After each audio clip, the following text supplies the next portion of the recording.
Bonjour frères et sœurs, je suis encore une fois avec vous dans maintenant la seconde épître de Pierre. Parce que le sujet qu'on va toucher avec ce passage, c'est un qui troublait un peu. Je ne veux pas trop ouvrir la porte, mais c'est l'idée de perte de salut, puis les passages qui semblent en parler, comme celui-ci. Je vais lire.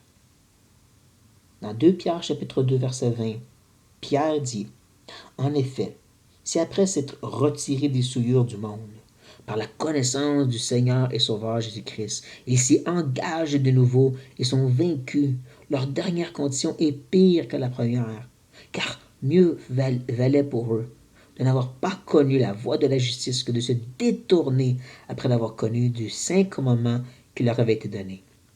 Il leur est arrivé ce que dit un proverbe vrai, le chien est retourné à ce qu'il avait vomi, et la truie lavé ses vaudrées dans le bourbier. Et voilà, c'est pire pour eux.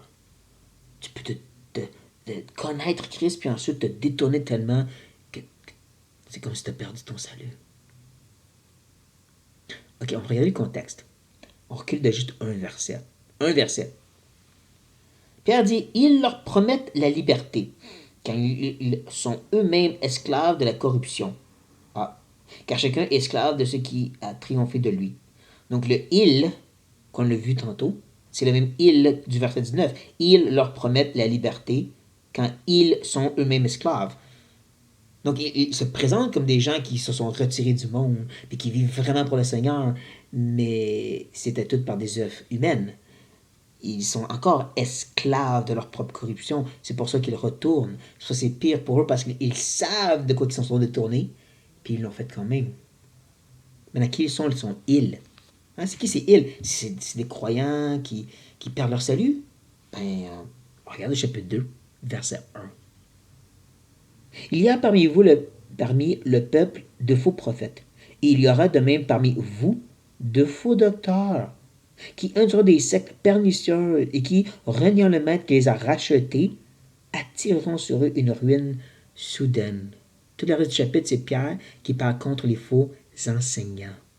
Des gens qui se présentent comme des croyants, qui ont vraiment été sauvés par Jésus. On suit le maître comme vous. Mais ils sont toujours dans cet esclavage, comme on voit au verset 19.